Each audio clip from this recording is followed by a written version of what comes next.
Hello, everybody. Welcome to today's webinar. I'm Will, and who I have with me is my colleague Ku Vu, who is our production manager. And he's joining because he's the expert on what we're going over today, which is film, fiche, and Aperture cards. Hello, Ku. Hi, Will. Welcome to the webinar. Let's get right into it. First we'll go over the purpose. So one, we want you to know the different types of what's called microform. So I mentioned film, fiche, Aperture cards, microfilm, microfiche. They're all a type of microform. That's kind of the collective term, although the other three terms, microfilm, microfiche, Aperture cards, are occasionally thrown out. They're not interchangeable, but of course we don't expect everyone to be experts on this. So a lot of times people use the same term like microfilm to mean kind of any of those types, but officially they're all microforms. So we want you to know the different types. Be able to tell the variations within those types. So that you have the three main types, microfilm, microfiche, Aperture cards. But within those three, there are nuances to each one. So there are multiple types of microfilm. There are multiple types of microfiche and so on and so forth. So we want you to have a good background on that and then learn how those differences can affect scanning projects. So if you decide to move forward with a scanning project, understanding why a different type may change something, either the spec, the price, the timing, whatever it is when you do go forward and scan. And before we get into the slides to go over each of these normal housekeeping items, if you could please raise your hand if you can hear me, I'd very much appreciate that. And there should be like a little thing on the side where you can click a button. I see some folks raising their hands. Excellent. Thank you very much. You can put the hand down, so I'm going to ask you again. If you can see the screen that says nuts and bolts, and then number one, number two, click the raise again. I see some people doing that, so I know it works for at least a few people, which means it works. Perfect. Thank you very much. You are muted. You're not on video, so don't worry about other people seeing you or hearing you. If you want to ask a question, please use the chat tool in that Zoom sidebar. Ask questions along the way. I may not answer them right away. We may answer them at the end. There's time at the end for questions, but feel free to just put those questions as you come up with them. We'll get to them either if we do see them while we're talking or definitely at the end. Otherwise, let's get right into it. So microfilm, the first one, this is the term that most people use for even the other two types. It's just, hey, it's microfilm. Whatever type it is, that's what it's called a lot. But specifically, microfilm looks like this. They're either you call them rolls or reels of film.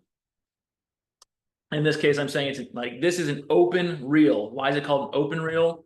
Because compared to the cartridges, the roll itself is just by itself. There's the plastic reel, kind of like a fishing reel, and you can see the film wound up in that.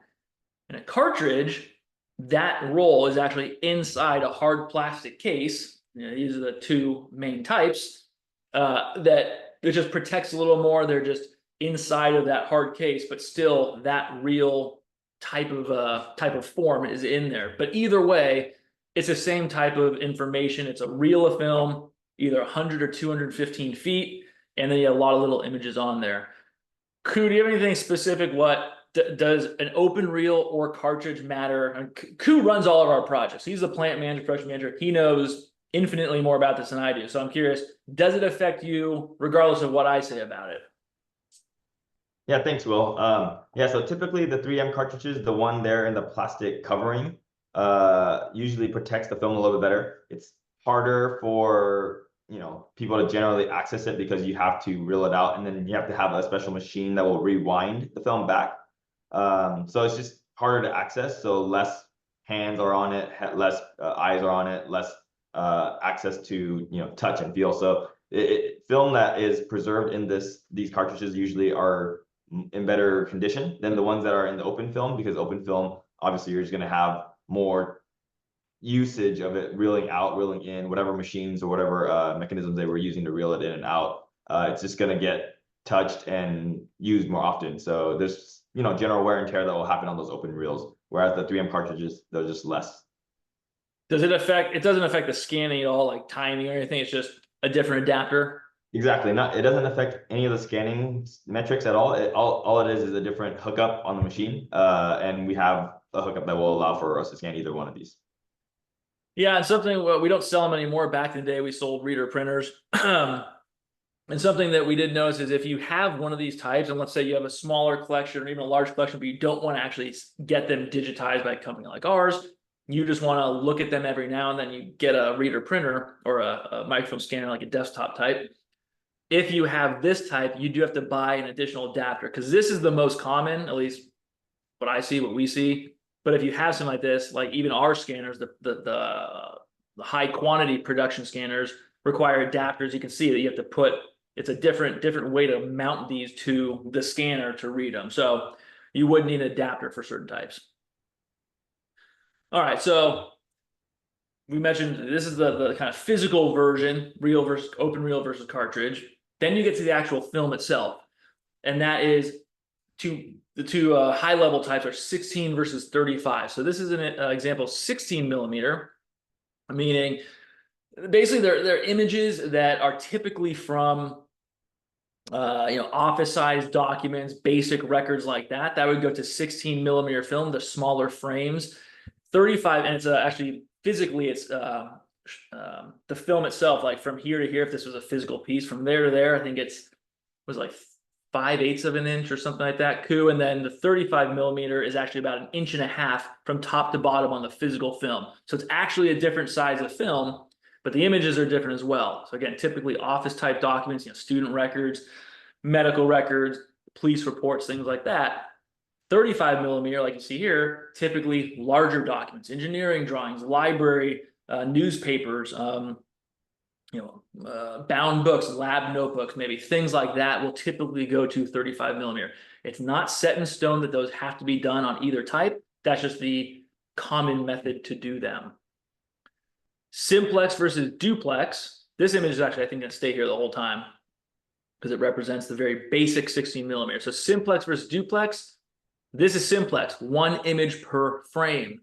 Duplex, you have 2 images per frame. So actually, I'm going to come back to all these, and then I'm going to let Ku dive into each one. Let's get through the basics here. Unblipped versus blipped. This is unblipped. There's nothing down there. This is blipped, which means there's an actual physical identifier that you can see where each image starts. This, what you're looking at here, is single level. They're all the same size.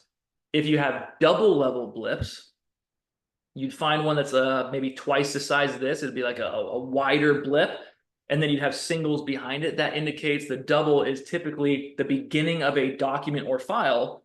And then the singles behind that are images part of that file. So you might have a double level here, single, single, double. That would mean these 3 pages are all part of that file. Then when you see the double, the next number of pages are part of that file. I've even done a project with triple level blips, although that's not as common. Then comic versus cine. Comic is left to right, like you're reading a comic strip like this. Cine mode is top to bottom. Doesn't affect too much. Again, Ku might tell me otherwise, but it's just how it's oriented. So if you roll out film, it's right reading. You have to turn it like this. It's cine film. So Ku, I can go back to any of the images on these. You want to start discuss a couple of them, how they affect scanning, how they affect pricing and specs and whatnot. Yeah, sure. We can go back to the 16 versus 35. So you're right, it's just different film format. Any reduction ratio can still be filmed on 15 or 16 or 35. Typically, it's about 19x or 24x on 16 millimeter film. 24 or 29x on reduction ratio on 16 millimeter, and on 35, it's typically 15 to 20x. And reduction ratio is just the camera reduction ratio when you're filming this stuff. Will is correct. 35 millimeter typically is for larger size documents, newspapers, books, and maps and drawings. They do usually provide a more crisper, cleaner image because you have more film. It's able to get more. Just imagine DPI for a digital image. You can just encompass or capture more of the image, more details of the image. That's about it for 16 versus 35. Okay. We go to the next topic. All right. So simplex versus duplex. Duplex typically means you're filming or you're capturing from front side and back side, right? So there's 2 channels to the film, front side, back side. typically the backsides are blank, but there could be something on the backside that might show something. So customers who have this stuff filmed before, they'll have both channels filled. We try our best to capture all the film. When in our scanning process, we frame all the images that we can so that we can capture both the front side and the back side. And typically typically it would be what, front side here, and then so front back, like something like that, right? That's correct. And typically it's front side, back side, and it's top to bottom film, where that blip would be the indicator of the front side. But we've seen different formats and different channels too. So it could be whatever how they filmed it, but typically that is the format. Fun fact here, you can actually see a double level blip. So there's a bunch of singles and there's a double, then a single, then a double. So Yes. what I'm looking at, unless it's, the film is actually going back to front right reading, which happens, this is probably a file. Like start here, go boom, boom, boom. Those 3 pages are part of a file. And then, oh, there's a new file. And anything previous to this blip, this double level would be part of the previous file. Going into blips, perfect.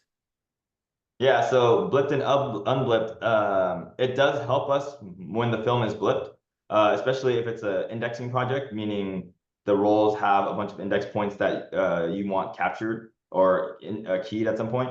Having them blip will allow us to detect the blips. We have technology will detect the blips, so that lets us know when the start of a document begins and ends. Then we can look at those specific images to get whatever index data point you want off of that image, get it keyed, and then that way it's already presented to you. Whereas if it's not blipped, we'll have to find other methods of finding the start and end of a document. So that's the cost differential there, is that you're having to look through more images to find the start of a document. Whereas blipped and unblipped, there's already kind of a starting point that lets us get close to wherever the document might start or end. So yeah, that has some cost aspects to it. And with the blips, Will's right, there could be double level blips, triple level blips. It just kind of, however the customer who filmed it at the time wants it indexed, meaning it could have a folder or book, and then a document number, and then page number. And that allows us to kind of indicate that on the film so that we can scan it and we can go find whatever document that they're looking for. Something with blips, if you have what's called a CAR system, it's computer assisted retrieval system. Basically, you can, most folks that have blipped film will have something like that, so they know, Will's file is on roll 520 and frame 1300. You go to your physical reader, you put the right roll on there, you type frame 1300, and zip, it goes to, oh, there's Will's file. If you digitize, even if you don't have the double levels and we don't know, it's just single level blips, which is very common. In our digital reel application, we can actually apply blip reading, basically frame reading, so you can still use your CAR index to find those images. So you don't have to do the heavy indexing. It's just, oh, instead of going to find a physical roll film, I find in the application, boom, there's roll 520. I know my index that I'm looking at says Will's on page frame 1300. You just type in 1300, and our digital reel will put you on that frame based on the blip. So you can use blips even once it's digitized. That's another useful little chunk to that.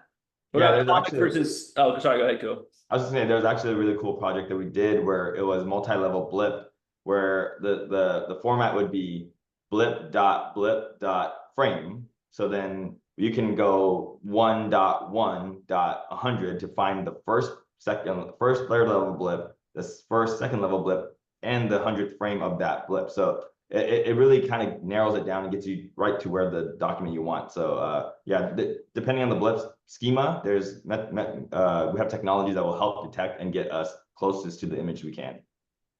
Does comic or cine affect anything? It can. So comic or cine mode, if you're filming it top to bottom, typically images are longer, so you can only fit so many images on a top to bottom film. Whereas left to right, they're shorter, so they're not as wide, so you can fit more on a 100-foot film, 60 millimeter, probably fit about 2,000 2,500 images or frames per roll. For comic mode, for cine mode, it's gonna be lesser than that. Okay, excellent. So that's film. not necessarily high level, but some what we consider semi-basic in the sense that these are a lot of questions we will ask our clients or people who are contacting us. So you don't have to know everything about this or the microfiche or Aperture cards, but it's more to get you the idea of you'll probably be asked these questions because it does affect what we do. So it's just good to have a little background knowledge. So microfiche, microfilm, microfiche very often are mistakenly called the other. It's not a big deal. A lot of times when people say, hey, I have 10,000 microfilm, and let's say I respond to it, I say, great, oh, 10,000 rolls of microfilm, great. Do they look like this, this, and this? They go, oh, no, they're the things that are like index cards. Then you know, okay, you mean microfiche. Very common to interchange these if you're not in the industry, not a big deal. That's why we always like to find out and use pictures and a lot of questions, phone calls, Zoom calls, whatever, to work with our clients to make sure we understand what we'll be working on. It's critical so we don't get wrong quoting or pricing. The common types, 16 millimeter jacket microfiche. Jacket microfiche are called that because you basically have little sleeves or jackets. You can actually see them here. You should, I think you can see it. There's actually a little coloration we can see. Okay, where the images are, it looks a little different. That's because there's an actual physical opening right about here where this microfiche was made from microfilm, cut up, and then slipped into those channels. So this is actually microfilm sliced up, put into a jacket, and then titled. So jacket microfiche is an original, or what's called source, where you can physically move those. If it's a duplicate, it would basically be a picture of this, and you wouldn't be able to move, take the film in or out. It's just kind of, it is what it is. But the originals, you can actually remove images. So that's jacket, 16 millimeter. 35 millimeter jacket, same idea, different size images. Typically for like building departments, planning departments will have a lot of 35 millimeter. That's where we mostly see it. Comfiche, that stands for computer output microfilm. So these are microfiche, physical fiche that were created from records and data that were already digitized or was in some sort of digital format, and then it was put onto these sheets. That's why it's typically very clean because from a digital record of sorts. So you're not going to run into bad photographs or handwriting or something because it's from a computer.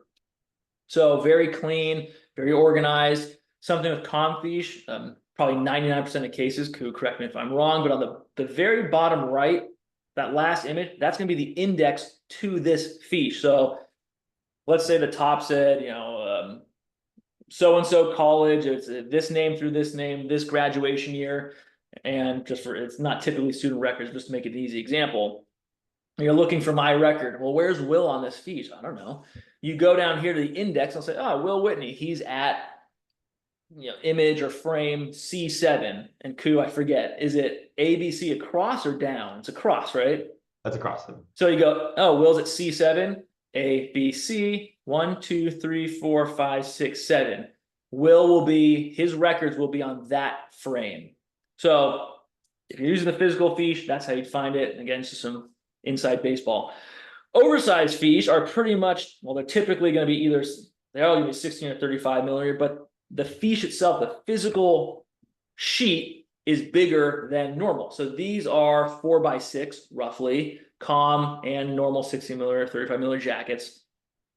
Oversized, it's like 5x8, 4x7, kind of varying types, but they're larger, physically larger than the other types of microfiche. So they require a little bit different scanning that Ku and team have to work with. It's not, you can't just put it on the other machines as normal. You have to do a little bit different. I'll let you, well, go ahead. Want to comment on that, Ku? Yeah, sure. Yeah, oversized fiche typically just don't fit within the time frame or in the frame in which we're using our normal machinery can scan. So we'll find other methods of doing it where we scan it by strips and then put the fiche back together and make a digital replica of the image. They take a little bit more time, so that's where like the extra cost might come in, and just some of the digital stitching together is a little bit more complicated than a normal jacket. But yeah, that's the only difference for oversized to regular jackets. I did want to point out the difference between the two jackets that Will has up there. So the 16mm 5-channel jacket there, that's an original. That 35mm 2-channel jacket next to it is a duplicate. It's actually a DAISO duplicate, and you could tell because, like Will said, you can't see the insert or the sleeves where the plastic jackets would be. And that COM fiche there is also a DAISO duplicate. You can tell by the coloration of the images. That means someone's made a photocopy essentially of that original microfilm, and it's in DAISO print, so it's that bluish, darkish color rather than the regular black and white color. Yeah, some of the types of fiche, there are many different types, but we have images of these main four. But like vesicular, that's also a bluish, a light blue tint, usually on jackets and whatnot. But it'll be like a blue color. 105mm. Imagine a 4x6 microfiche sheet, but the entire sheet is one image. So it's just one single image. It's usually like aerial photos and things like that. But instead of having a lot of smaller images, just one giant one, the entire sheet. Step and repeat fiche is, you could call it kind of a hybrid between jacket and COM. It's called step and repeat because back in the day when they were making step and repeat, I don't know if anyone makes it anymore, probably not. But you have the photo setup, the camera setup, you have your documents. And let's say I'm sitting here, you can't see my desk, but I'm sitting here and I'm doing filming. I have all the records over here. I take a record, I put it in front of me. I like imagine a floor lamp where you step on the thing to turn the light. Imagine something like that. You step on it, takes a photo. You take that image, move it over, take the next document, put on there, step, takes the photo, you move the record off, and it puts it directly to the fiche. So you're stepping and repeating the process. It's step and repeat fiche. So step and repeat fiche are usually, they look more consistent. Like it looks kind of like copies, like very consistent, typically, more so than a jacket fiche. So you could have jacket fiche where things are just bent around this way, flipped over, kind of wonky. Step and repeat looks more like copy. Well, it's kind of more images, like there's like 100 images on here, but it looks like jacket fiche. It's probably step and repeat. Jacket fiche, and just a quick thing on that, 16mm, you can have typically up to about 60 images in a full fiche. 35mm have up to 6 typically. COMs usually between 270 to 300 images, and then step and repeat would be roughly 90 to 100. Oversize is, you'll tell by the physical sheet. It's just, this is a big fiche.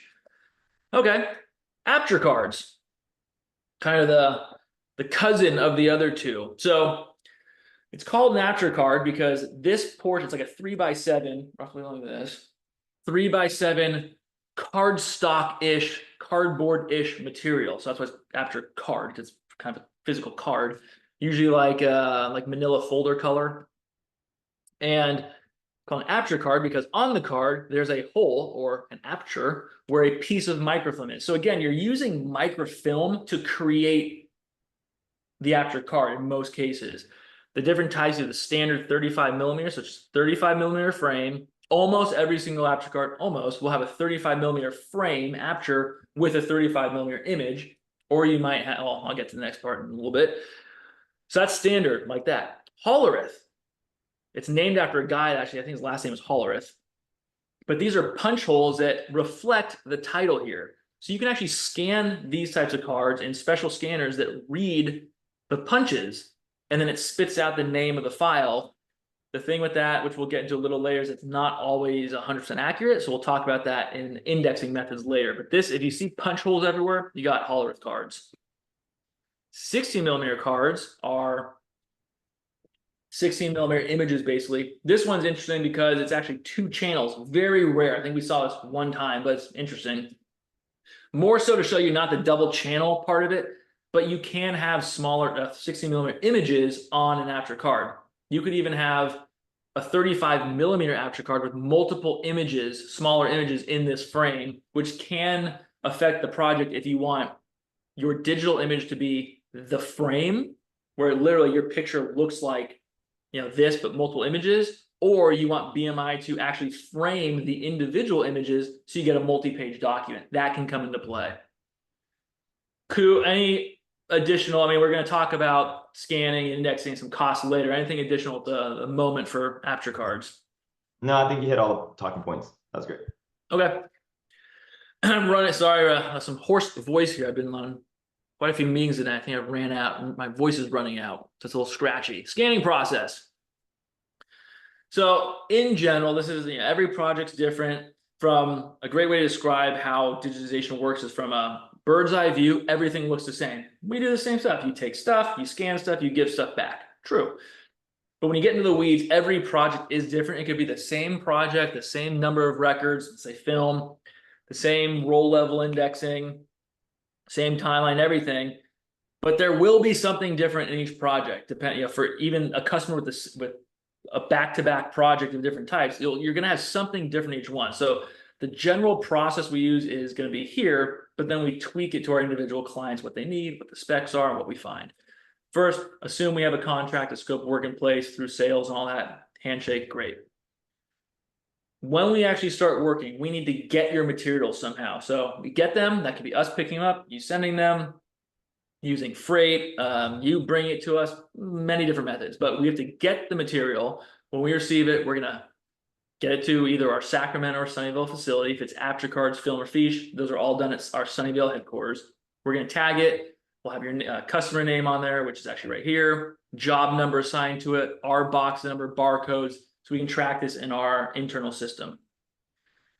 What we're going to do after that is actually create the milestone one. So after the handoff from sales to production through our internal Unity system, we're going to run what's called a milestone one proof of concept process, which the tagline you can just remember is build, test, refine. What that means is we're going to build your process flow. So this is an actual project, and the service lines related to, it was actually one of my projects. I was doing, this was actually, that was roll, perfect. So roll scanning.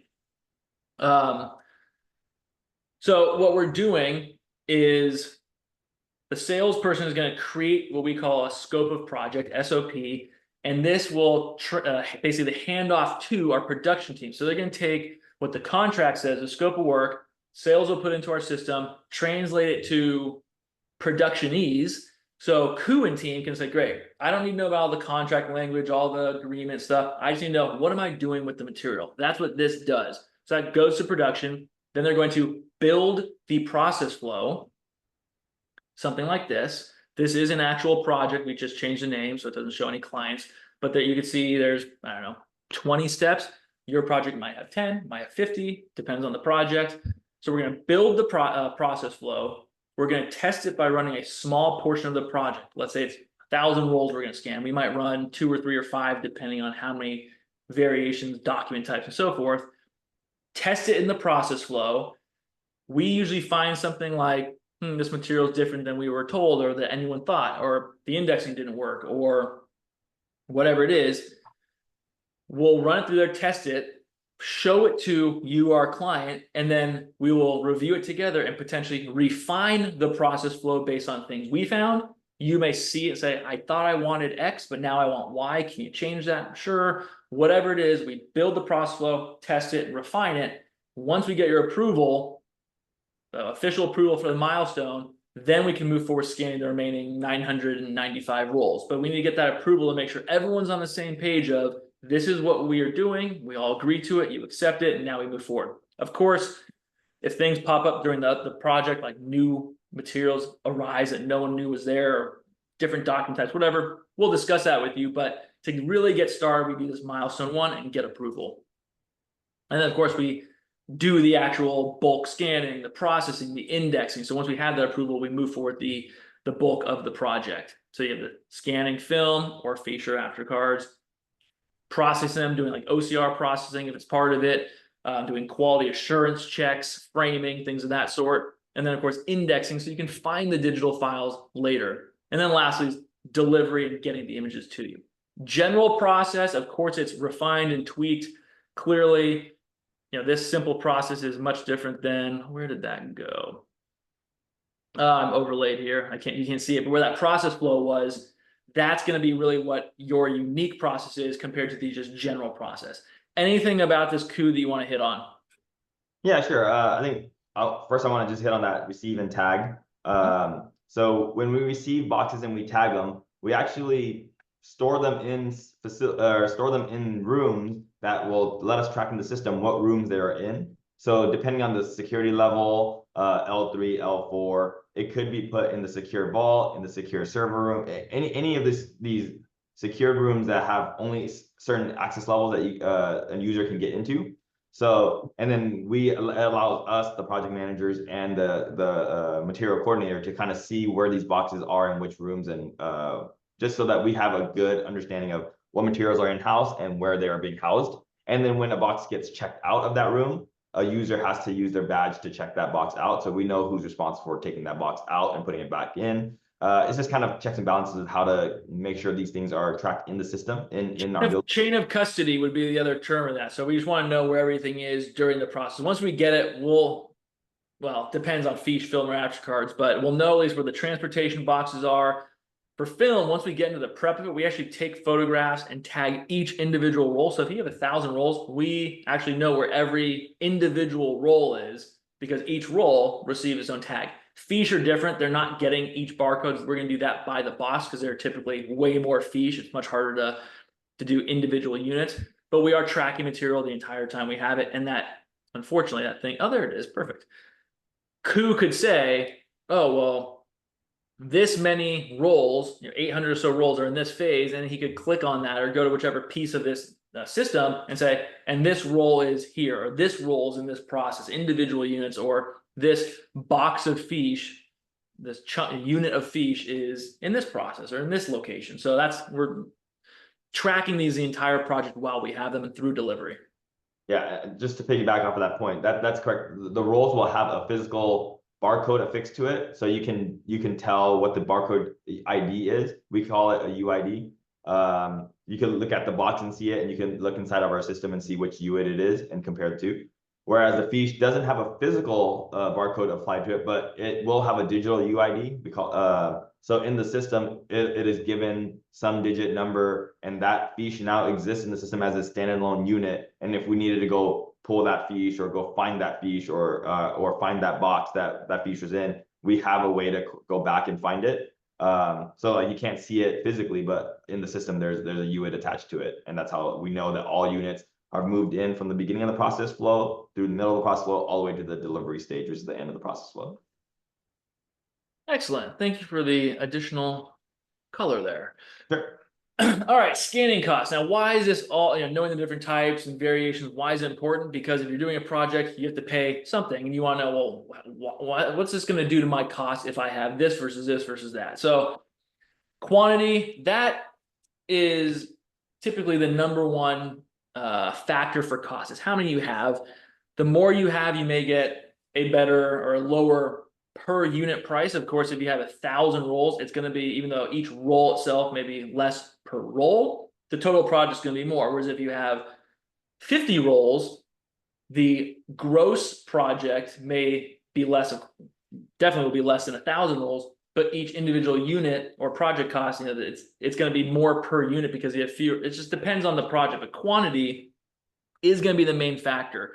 So of course, if you have a larger project, it's going to be more expensive in the sense of a project total. Types, it'll affect it depending on which type. So you go film, fiche, and Aperture cards, all different pricing because they're different types of material within those units. So we were talking about simplex versus duplex microfilm. In addition, which something we didn't go over because you can't really show it, but there's 100-foot film, it's called thick film, and there's 215-foot film called thin film. So the actual roll is either, if you rolled it all out, if it was full, it's either 100 feet or 215 feet. So if you have 100-foot film, it's in most cases going to be simplex. If you have 215, typically duplex, again, not always. So imagine this, you say, hey, I have 500 rolls. Great. Simplex, duplex, or we talk a little bit, we have a call, and we find out, okay, it's 100-foot simplex film. Each roll is going to have about 2,400, 2,500 images per roll.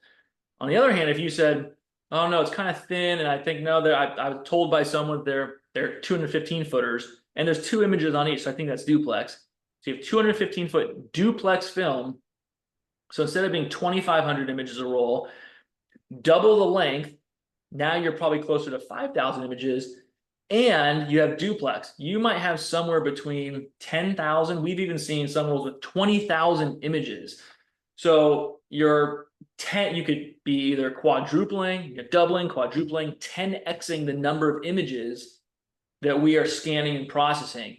You can see how that would affect the price. Not only does it take longer to scan if it's a longer roll, but now the processing of that many images is going to be a lot more to just even do and take care of. And then the indexing will come into play. If we're not doing roll level indexing, let's say file level, we may have to find more files because there are that many more images. So that's for film. Of course, the type, if you have Confiche, you're scanning a lot more images than if you're scanning jacket fiche. So that will affect the pricing.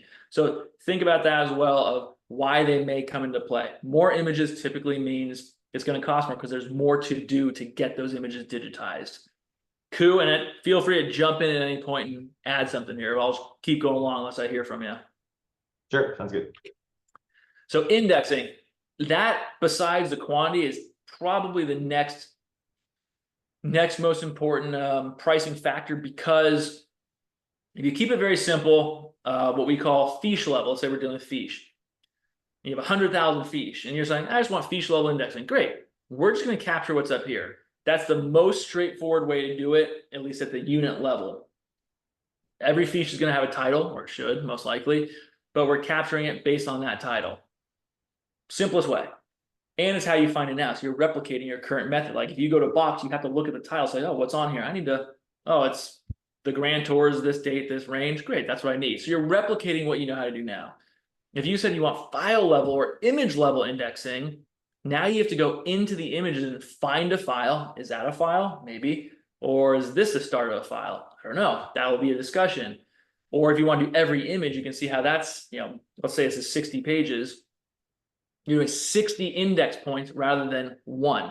So you're doing more, not just more volume of how many index points you're finding and keying, but that point of you have to find it. That's one of the things that a lot of clients don't understand at first. Is it's just, oh, well, yeah, of course, just go get the file. That one of the banes of our existence is the difference between native knowledge and the customer saying, well, of course I know where these things are. Yeah, that page, how could it not be the beginning of a file? It's not Ku and me sitting there spending 20 minutes looking at a picture. Yeah, that does look like it. Let me flip to the next one. We are doing more automated, not automated in the sense of just like robotics, but more systematic processing where our operators are there to, okay, find file, this is what it's going to be, this is what you should look for, and if it's not that, it's inception. We're not there for interpretation. I mean, we can, but it's very expensive. Not so much interpretation and deciding and figuring out, is this a file, is this not? I think it is. Let me keep looking for about 10 minutes. It's the name. If it was, let's say, page level indexing, it should be, all right, you're going to find the name at the top, the date on the top right, and then something else on the very bottom right. If it's not there, it's blank or something like that. That's what we can do. If it's, hey, look around somewhere to try to find something, that just becomes crazy. For at least for us, we're thinking, how are we going to do this? It's a research project rather than a scanning and indexing project. So just be aware of the types of indexing that you're asking for. And I always think, start with what you have now. This is what you have. You know how to find it. You can always do more later. You can always cut more hair later. You spend the money and do all the work up front and try to do something kind of fancy and cute, and it goes wrong. You've already spent the money. Now it's even worse. Replicate what you have. You can always go back in and do more. That's my recommendation. Film, this would be called roll level. It's just the box that the roll comes in. We're going to capture this just like how it's accessed now and index that. Aperture cards, that could be, we scan the card and key it from the title. We can key from the image. Again, it becomes more difficult. What are we keying? Is the title block here? Is it here? Does it change? I don't know. Or you can use Hollerith. It's a different scanner. Something, if we use Hollerith scanners, we do not capture the card image. You're only capturing the film image, which means that the Hollerith doesn't read or capture properly, which has nothing to do with BMI, because just whatever the machine spits out, we will have to go to the image, and that's more expensive. So I'd say it's pretty, 95% of the time you're going to get something, but it might not be organized well. It might just be a kind of a mush of stuff that comes out, but it'll capture something, and then we may occasionally have to go to the image. We typically recommend, if you want to make sure it's, you think, hey, I want this should match that.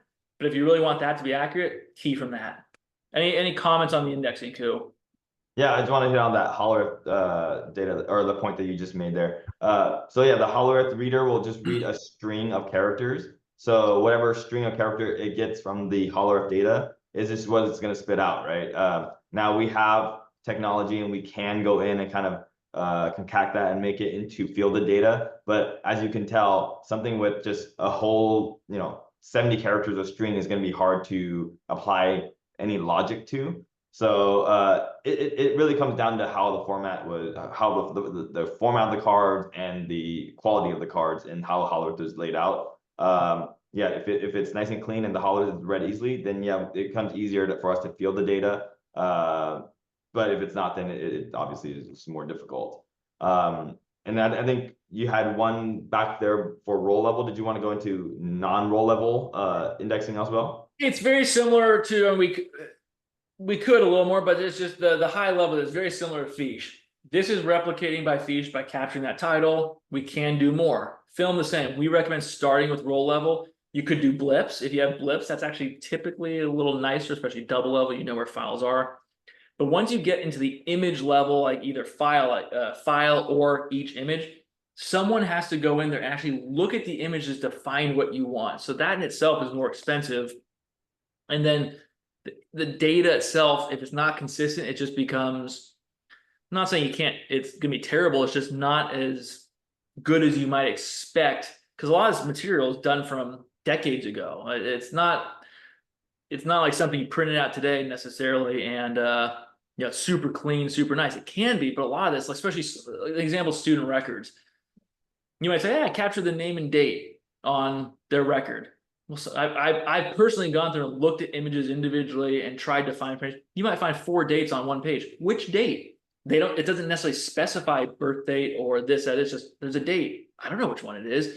And even to someone that knows the records, like, well, these are records that the students. This is 1987, so clearly their birth date's not 1985. Yeah, we have people that are doing this. They're doing large quantities of data. They're not there to think, 1985 is the year. Is that their birthday? Well, if they graduated in 87, no, that's it. That's not what they're there for. They're saying find date, key date, move on. So if it's not consistent and there aren't good instructions for that, it's going to be a little bit more of a slog. Not impossible. It's just be aware of that before you get into it. Unless you really need that individual file, individual image. We typically recommend start with this, see how it works out for you, and you may never want to go into more detail because you're not doing it now with the film. So kind of replicate what you have and then move forward. If you think I must have image or file level, then go deeper. I do have a question. Let me see. Is there or I see a hand raised. But is there a question? I don't see a question. If you have a question, feel free to type it in the chat box and I'll just answer it when it pops up, but it may have just been a misclick of the hand raise. Ku, anything else on roll level or indexing? Yeah, I wanted to go back one level, to the fiche. So you had talked about breaking down this fiche into multiple documents. I wanted to also talk about the option of merging fiche. So yes, for this particular one, this is page 1 of 18. There's 18 fiche to one document.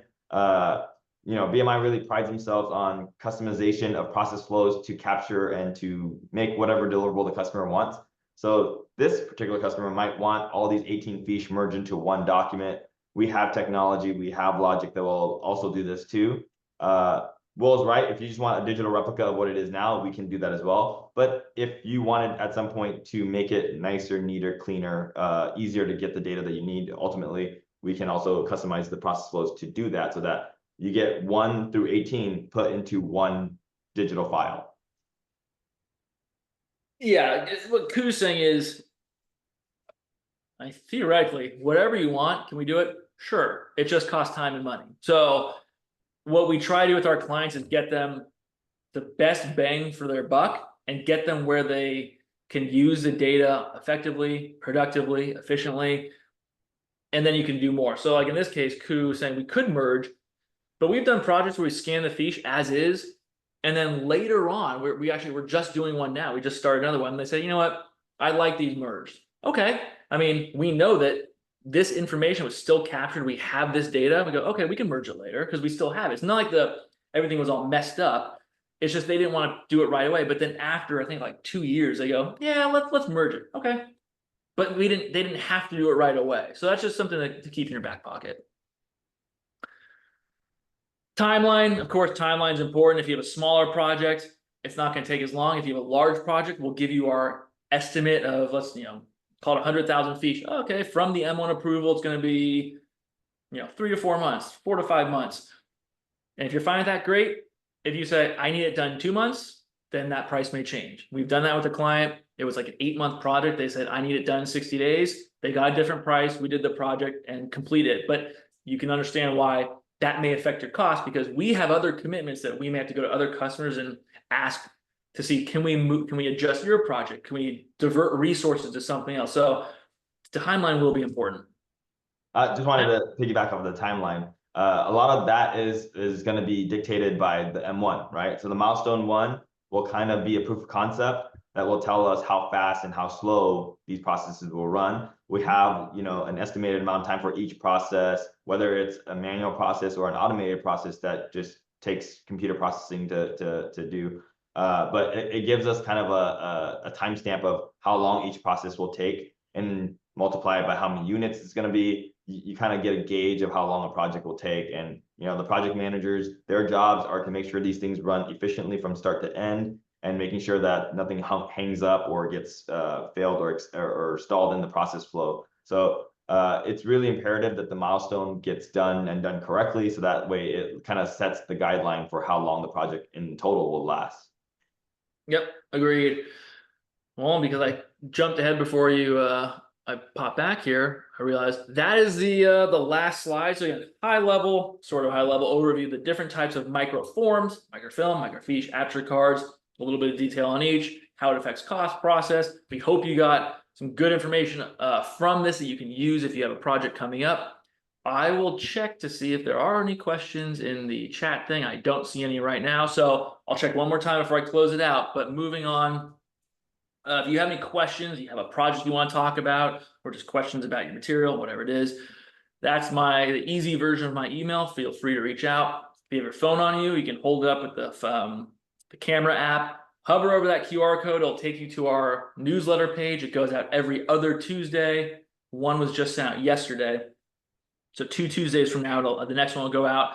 Basically, it's updates of newest articles, new videos, upcoming webinars, things of that sort. So if you want to keep up to date with what's going on with the digital imaging world, go ahead and sign up for that newsletter. Opt out anytime. We don't keep you there.